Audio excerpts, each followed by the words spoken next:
This is mighty generous of you, mister.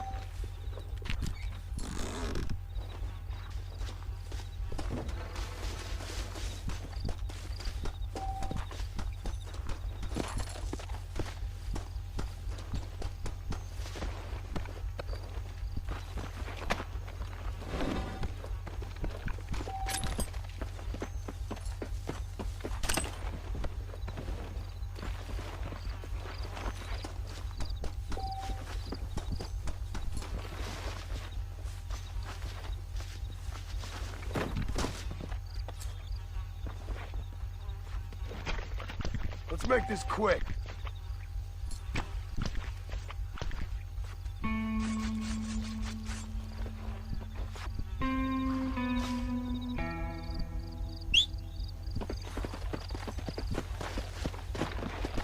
Let's go.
I don't have a clue.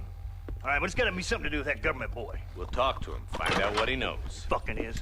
Where is she, Marston? Who? Who? My daughter, you fucking scum. Where's Bonnie? I don't know. I haven't seen her since after the fire. Why? Why? Because she hadn't been seen since yesterday afternoon. You know, I don't think I can cope. If I lose another child... Now, Drew, nobody's lost anything yet. I'm sure she's fine. Oh, Mr. Marshall! Mr. Marshall! Come out, wherever you are! Who the hell's that? Hey, buddy! That'd be your next lucky mare. Even better! Good day, Mr. McFarland. Get down from that horse, boy, or I'll shoot. I wouldn't recommend that, mister. Not if Drew McFarland wants to see his Bonnie back in one piece. Hey, Mr. McFarland! This is a nice girl you got there. Get out from there! You know, part of me's got to thinking I should just marry her myself. Give her a baby and that. What do you want? That's better. I want Norman Deke. I want him set free. Then you'll get your daughter back, mister. We don't do deals with outlaws, boy. Yeah, you do. Let's not waste each other's time pretending otherwise. Oh, government themselves ain't much more than a bunch of crooks. This is the land of opportunity, mister. And I'm giving you the opportunity to get your daughter back before 15 friends of mine take out all their anger and their loneliness on her. Where the hell is she? Where is she, boy? Bring Deke up to Tumbleweed in a couple hours. And don't get no funny ideas, or I will slit that horse's throat myself. You boys have a pleasant afternoon. Yeah! What do we do? We do as he says. You and me, Marshal. Mr. McFarland, I'll get you your daughter back. I owe her that. Please do.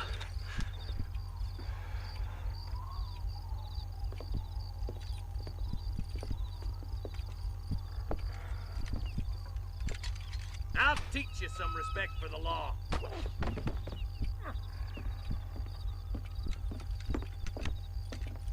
Hurry up, boy. Let's go. Quick as you can, Deputy. Make sure he's tied on good. Stay with me, Marston. I won't let anything happen to her, sir. Yeah. Come on, let's ride hard to Tumbleweed. See, this is what happens when the Federals interfere in our affairs. Are you happy now? No, I ain't happy at all. And I already told you, I ain't with the government. Now you say that, John, but the only thing I know for sure is who sent you. They made me come here. They gave me no choice. That's your federal government, Mr. Johnson. They come down here dressed as cocky as the King of Diamonds, talking a lot of flannel about helping us, about spreading peace and civilization to the West, but they brought nothing but trouble and taxes. I agree with you. Wolves in sheep clothing, all of them. Rob you, then make you pay to have someone investigate the crime on your behalf. People around here have been fooled into feeling protected, when they're worse off than they were before. The fellas I know don't care about people. All they care about is lining their pockets. Why is this sorry son of a bitch so important to them? Norman Deek Williamson's right-hand man. In other words, a glorified errand boy. Wait, Marshal! I'll be back for you! Bill's standards have slipped.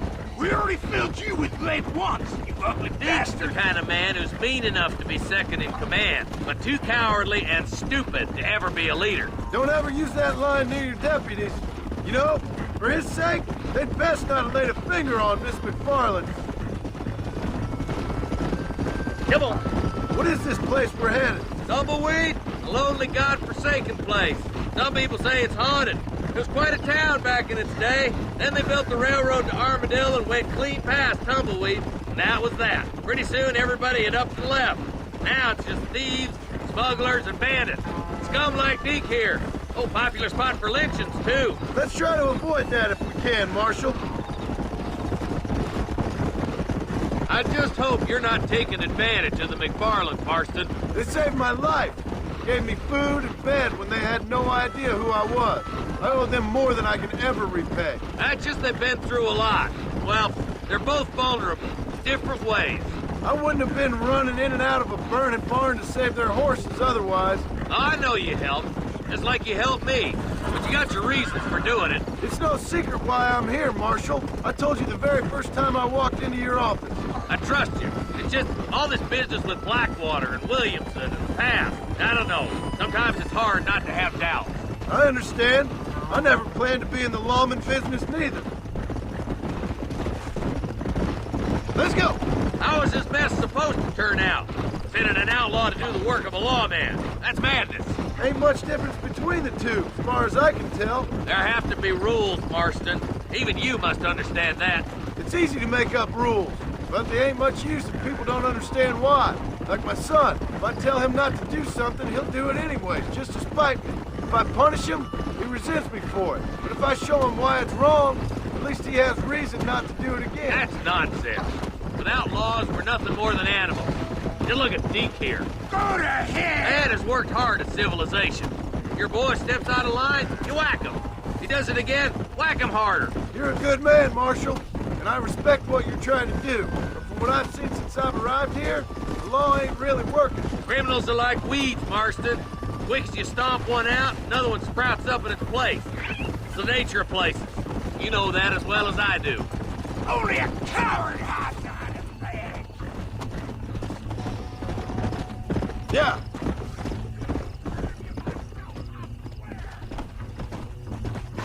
Whoa there. Boys will be getting past poking, I bet. Come on, boys! Over the bridge! Let's go.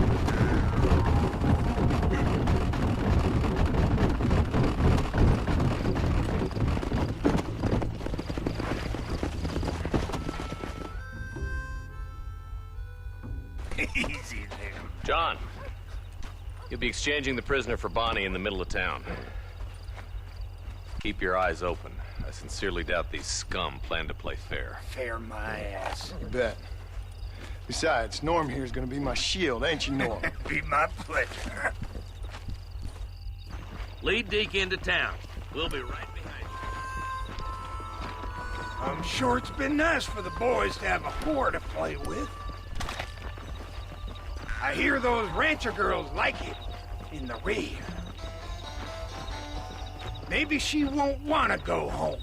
She's been fucked so good. Why don't you save some of that breath for breathing? What are you waiting for? Untie me, fellers!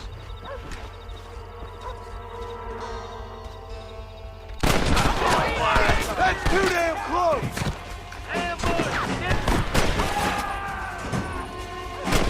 Quick! Find Bonnie!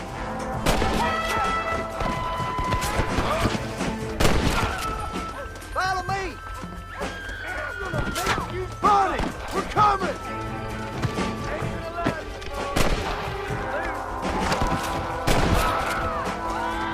Where is she, you bastard?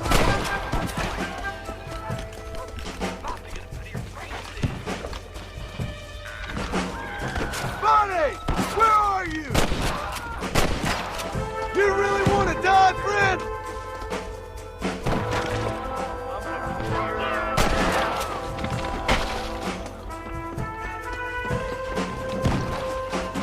Where's Bonnie, you sons of bitches?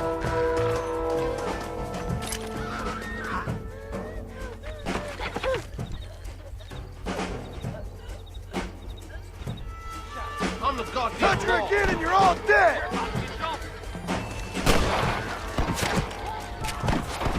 You're gonna be fine, Bonnie! Let's go!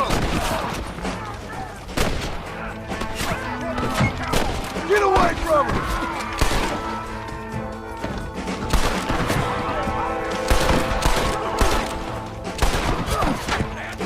Don't you lay a finger on her!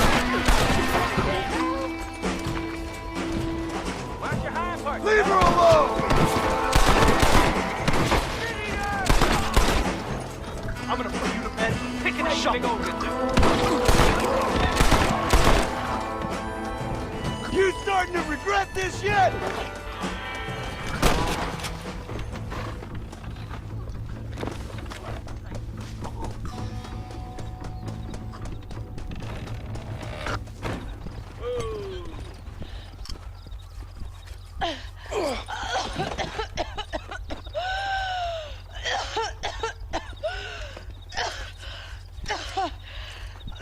Bonnie, are you okay? I'm fine now, Mr. Marston. Thank you. Thank you. What the hell took you so long, you stupid man? Well, you weren't exactly helping me. If you think I'm gonna lower myself by making a joke about being all tied up, you got another thing coming. Come on. Come on.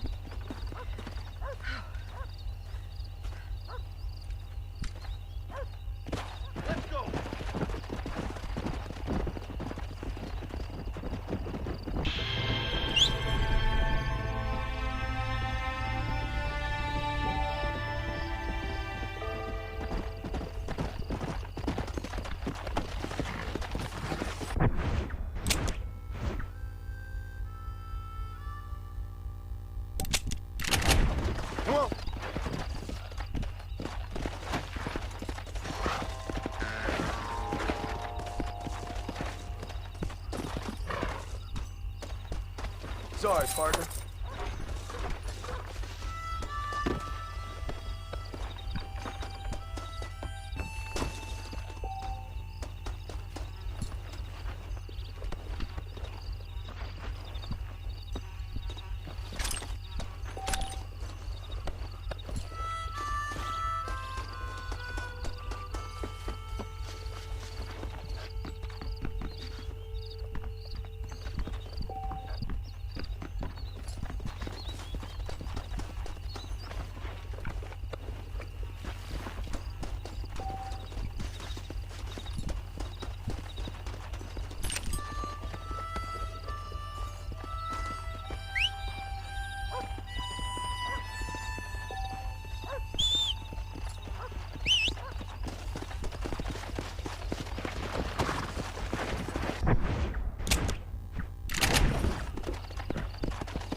Mr. Marston.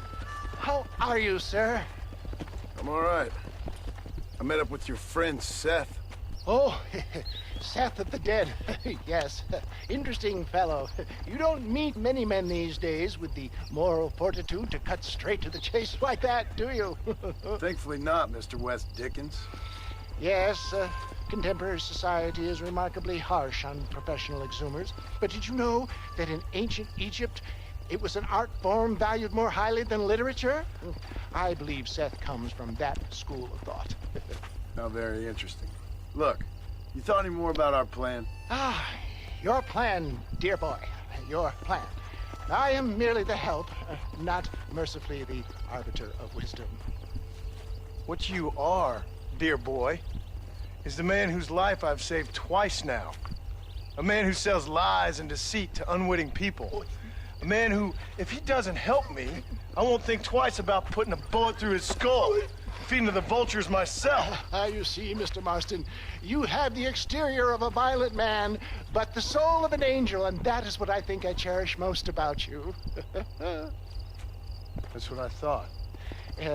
But before we can attend to your particular problems, we need some extra lubricant to oil the machinery of business. And this being America, that lubricant with which we concern ourselves is money.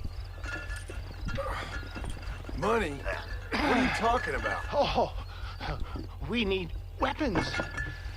Armor plate for the wagon, extra hands, and I need some danger money. So, let's sell some more of these cures. Sell cures? Around here? Do you want to see me lynched? Oh, no. The sport of kings. Racing, my friend. The sport of kings. A noble activity without reproach. Exactly the kind of activity where a lying, cheating degenerate like myself can prosper. But come, let's finish the loading and we'll discuss it as we drive.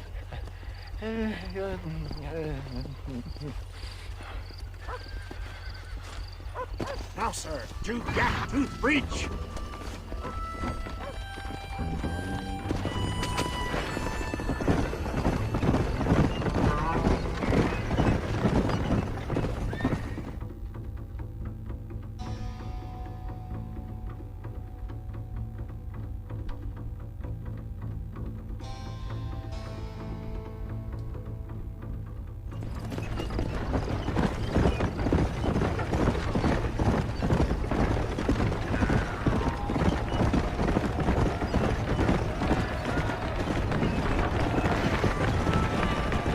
Here we are, John. Gap-Tooth Breach.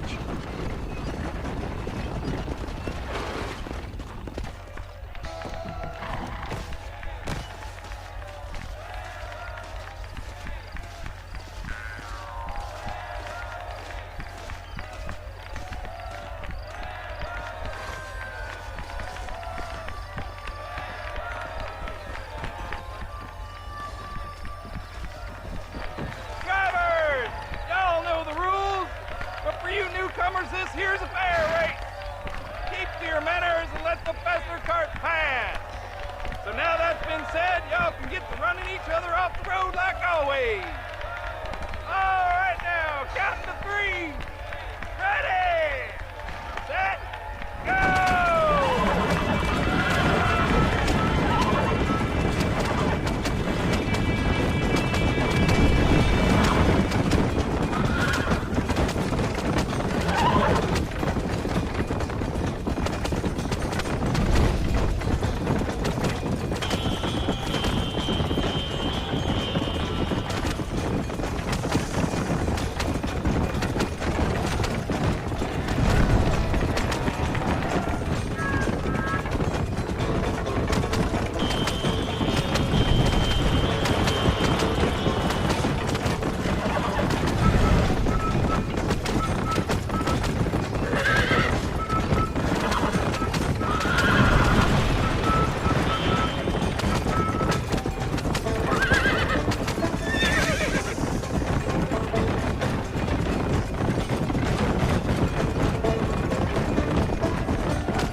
Hell of a race, mister.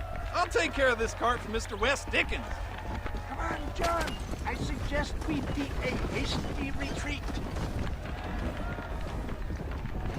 Right, best remove ourselves from the stage before some...